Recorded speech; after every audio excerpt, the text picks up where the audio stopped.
প্রধান পদে আসীন বাংলাদেশের নাগরিক। মালদার হরিশ্চন্দ্রপুরের রশিদাবাদ গ্রাম পঞ্চায়েতের ঘটনা, কাঠগড়ায় তৃণমূল প্রধান লাভলি খাতুন। নমস্কার, আপনারা দেখছেন দ্য লোকাল জার্নালিস্ট, আপনাদের সঙ্গে আমি লুসি।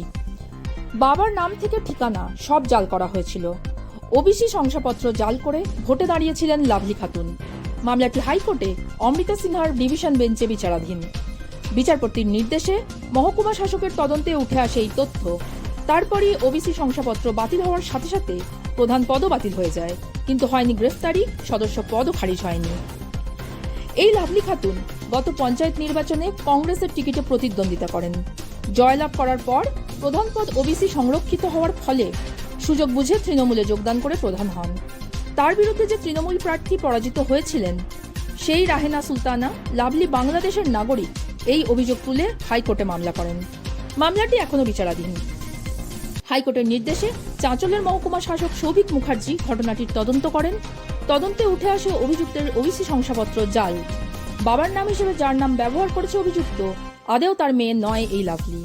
সাক্ষীদের সইও জাল।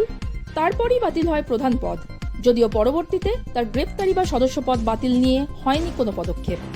ঘটনা প্রসঙ্গে কি জানাচ্ছেন সুকান্ত মজুমদার, শুনে নিন। হাইকোর্টের বিচারাধীন মামলা প্রশাসনিক তদন্তের সামনে এসেছিল হরিশ্চন্দ্রপুরের রশিদাবাদ গ্রাম পঞ্চায়েতের তৃণমূলের প্রধান বাংলাদেশি। এরকম আরও কত জনপ্রতিনিধি বাংলায় রয়েছে, কি মনে হচ্ছে?